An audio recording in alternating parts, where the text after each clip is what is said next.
viewers, how are you? Welcome to my channel.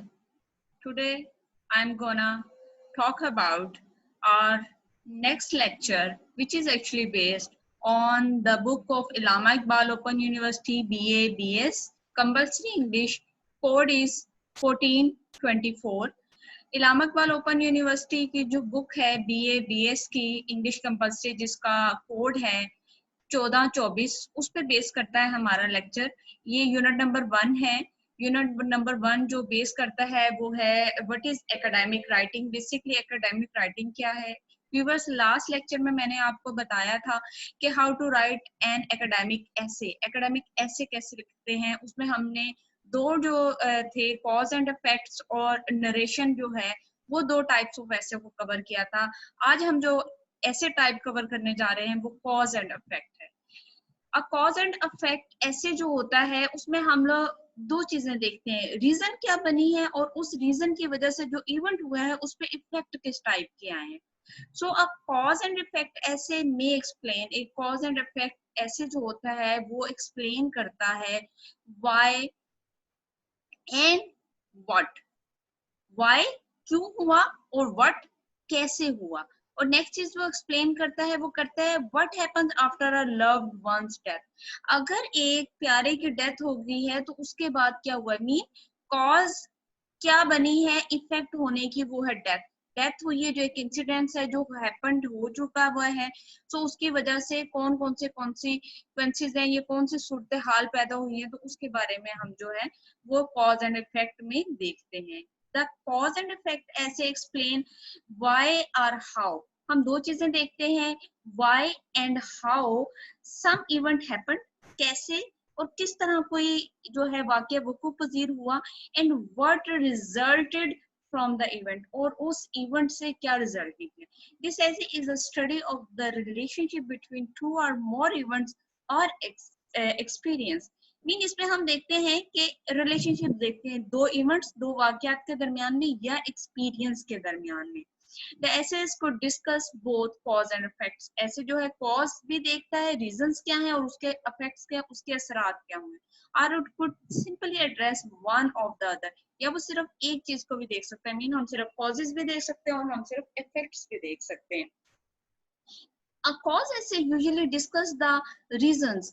cause ऐसे जो होते हैं बेसिकली रीजंस को डिस्कस करते हैं। why something happened, मीन कोई चीज कैसे हुई है, ये क्यों हुई है, उसके पीछे रीजन क्या थी, वो फाइंड आउट करते हैं। एंड इफेक्ट ऐसे discuss what happened after a specific event और circumstances. But on the other hand effect जो होता है, जिस ऐसे में हम इफेक्ट देखते हैं, वो डिस्कस करते हैं व्हाट हैपेंस, कौन सी चीज कैसे हुई है आफ्टर अ स्पेसिफिक इवेंट, एक स्पेसिफिक इवेंट होने के बाद, या हम देखते हैं उसके हालात वाकयात क्या हुए हैं। So viewers, cause can be a single but we will find out multiple effects। cause एक है तो multiple effects होते सकते हैं, effect number 1, effect number 2, effect number 3। but on the other hand we can also see that there were multiple causes, cause number 1, cause number 2, cause number 3, but we will find the effects in a one way। so these things are vice versa, हम इन्हें दोनों तरफ से देते हैं, from one to multiple and from multiple to the one। So here is another demographic explanation of the essay cause। हम reason देखते हैं, उस रीजन की वजह से कौन सा इवेंट जो हुआ है वो हुआ है, देन उसके इफेक्ट्स क्या हैं। और हम ये भी देख सकते हैं कि इफेक्ट्स क्या हैं। ये अगर इफेक्ट्स हैं राइट नाउ, तो इसके पीछे हमको इवेंट फाइंड आउट करेंगे जो रीजन है, और फिर उसके पीछे हम देखेंगे वो इवेंट हुआ किस वजह से था। तो so we can go in multiple ways. Viewers, our next essay topic is narrative। A narrative essay actually explain or tell us that about something. We narrate something, we tell something, we describe something। For example, my brothers and my cycling experience। So if I want to write about the experience of my and my brothers when we were doing cycling, when we were riding, so I can write in a piece of writing। So that type of essay is called narrative essay। A boring trip to the mountains। पहाड़ों का एक गैर दिलचस्प वाक्या या उसकी एक सैर जो है वो हम लिख सकते हैं, वो भी नरेशन में आएगा।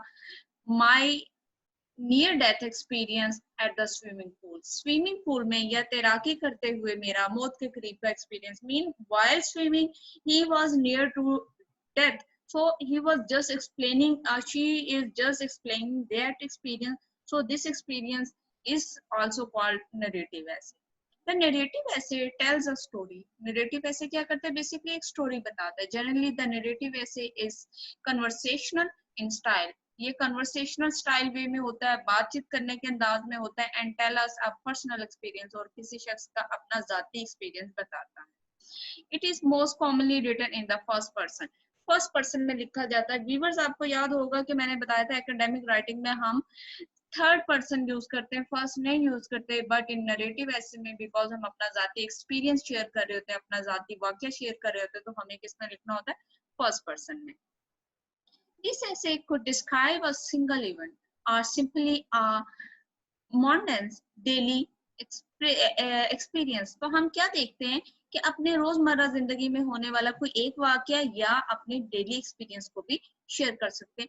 Here is the demographic interpretation. Start step 1, step 2, step 3 and then we start gradually from one point to other and then another and then we come to the conclusion. Another type of essay is process essay. In this essay, a process essay may explain. Process essay explain करता है how to properly plant a tree. Tree को plant कैसे किया जाता है, tree को किस तरह उगाया जाता है. मीन पहले बीज लेंगे, पहले मिट्टी को नरम करेंगे, बीज बोएंगे, देन उसे पानी देंगे, देन वो थोड़ा बड़ा होगा, फिर ग्रेजुअली वो ट्री बन जाएगा. सो इस प्रोसेस को एक्सप्लेन करने को या किसी मशीनरी के काम करने को, कोई भी चीज है उसे एक्सप्लेन करने के लिए हम क्या करेंगे, उसे जब लिखेंगे तो उसे प्रोसेस ऐसे कहते हैं. How an individual came to learn computer application. अगर कोई एक इंफरादी शख्स है, कोई एक शख्स है, वो एक कंप्यूटर एप्लीकेशन कैसे लिखता है, तो हम सीखता है सॉरी, हम उसे स्टेप बाय स्टेप बताएंगे. उसने पहले ये चीज सीखी, देन ये, देन ये, देन ये, और फिर वो क्या है वहां पे जो है ना जाकर हम लोग आगे उसे वन बाय वन बताते हैं. जैसे ऊपर डेमोग्राफिक में बताया हुआ है कि हमने क्या करना है, स्टार्ट करना है step 1, step 2, step 3 and then we move to our finishing line. A process essay describes how something is done. Process ऐसे बताता है क्या है कि कोई चीज कैसे होती है. It generally explain actions that should be performed in a serial or in step. Mean के क्या बताता है, किसी सीरियल में बताया जाता है या किसी मल्टीपल स्टेप्स में एक्सप्लेन किया जाता है. It can explain in detail how to accomplish a specific type task. ये हमें बताता है कि एक खास किस्म का जो काम है वो किस तरह मुकम्मल किया जाता है. द ऐसे could be in the form of step by step instruction. ये जो ऐसे होता है स्टेप बाय स्टेप इंस्ट्रक्शन में हो सकता है, इंस्ट्रक्शंस दी जाती हैं उसमें स्टेप बाय स्टेप, और इन स्टोरी फॉर्म या स्टोरी फॉर्म में बताया जाता है विद इंस्ट्रक्शन के साथ, और explanation given along the way, या साथ साथ एक्सप्लेनेशन दी जाती है. सो व्यूअर्स, होपफुली आपको समझ आ रही है ऐसे टाइप्स कितने हैं. आपने डिसाइड करना होता है कौन सी टॉपिक पे लिख रहे हैं तो उसका मेथड क्या होगा और वो किस कैटेगरी में आता है, देन उसके बाद आप लिखते हैं. नेक्स्ट ओवर ऐसे टाइप इज आर्गुमेंटेटिव. आर्गुमेंटेटिव ऐसे जो होते हैं वो प्रोसीजर्स हम परसुएड करते हैं किसी को या कन्विंस करते हैं टू द रीडर. मीन हमारा आर्गुमेंटेटिव ऐसे लिखने का मकसद ये होता है कि हम किसी को कन्विंस कर सके या किसी को किसी चीज की तरफ राग़िब कर सके कि this thing is more better than that. So let's see. He or she could use public transportation instead of driving a personal car. Mean अगर आपने किसी को कन्विंस करना हो कि उसे जो पब्लिक ट्रांसपोर्ट है वो यूज करनी चाहिए इंस्टेड ऑफ पर्सनल कार, तो हम आर्गुमेंटेटिव वे के थ्रू हम जो है ना उसे कन्विंस कर सकते हैं, बता सकते हैं, या जिसमें हम लॉजिकली बात करते हैं, दलाइल से बात करते हैं. बेसिकली वो जो टाइप होती है ऐसे की वो आर्गुमेंटेटिव होती है. नेक्स्ट है cats are better pets than dogs. बिल्लियां जो है वो कुत्तों से बेहतर पालतू जानवर है. अगर हम इस पे किसी को बताना चाहते हैं, दिस टाइप ऑफ ऐसे इज आल्सो आर्गुमेंटेटिव ऐसे. An argumentative essay attempts to persuade the reader to the writer's point of view. Mean क्या करता है आर्गुमेंटेटिव जो ऐसे है वो राइटर अपना पॉइंट ऑफ व्यू बयान करता है किसी को कन्विंस करने के लिए, किसी को या परसुएट करने. As we say in our first type of essay. So over here is a demographic interpretation and a demographic representation of an argumentative essay. Let's try to find out it. Why you should use public transportation? अगर हम कह रहे हैं कि आपको public transportation क्यों use करनी चाहिए, because it is better than the personal car, तो हम इस तरह अपने आर्गुमेंट को, हम इस तरह अपने आर्गुमेंटेटिव ऐसे को फॉर्मुलेट करेंगे.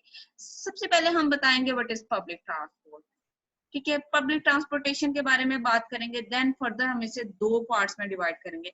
बेटर फॉर द एनवायरमेंट, ये एनवायरमेंट के लिए बेहतर है. और सेकंड हमारा जो मेन बेसिक पॉइंट होगा, इट इज कन्वीनियंट, ये इजी है ट्रांसपोर्ट, इस वजह से हम इसको अडॉप्ट करेंगे.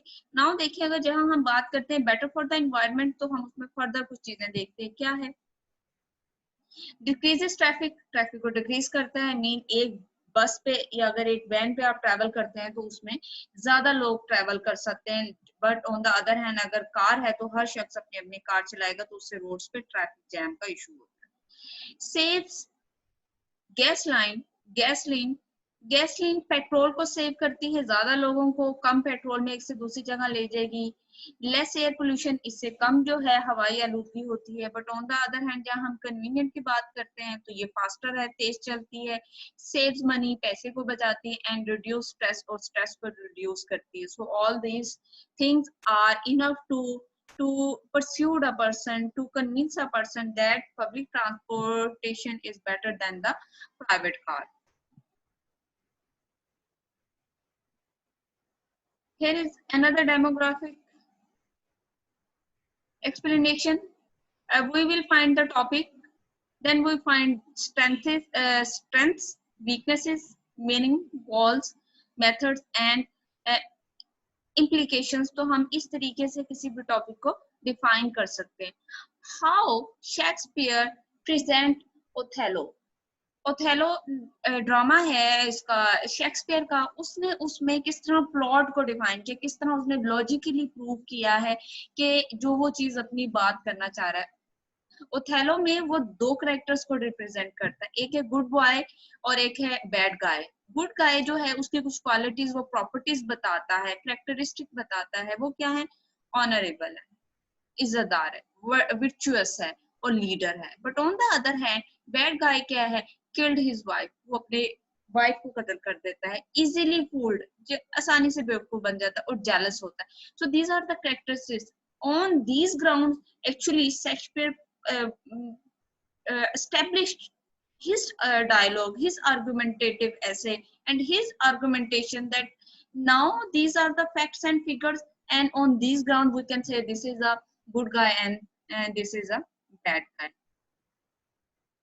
So this is today lesson. In our next lesson we definitely prepare analysis essay, and we will see that what is analysis essay is and how we can write down an analysis essay and what are the characteristic of an analysis essay. Thank you so much for joining me.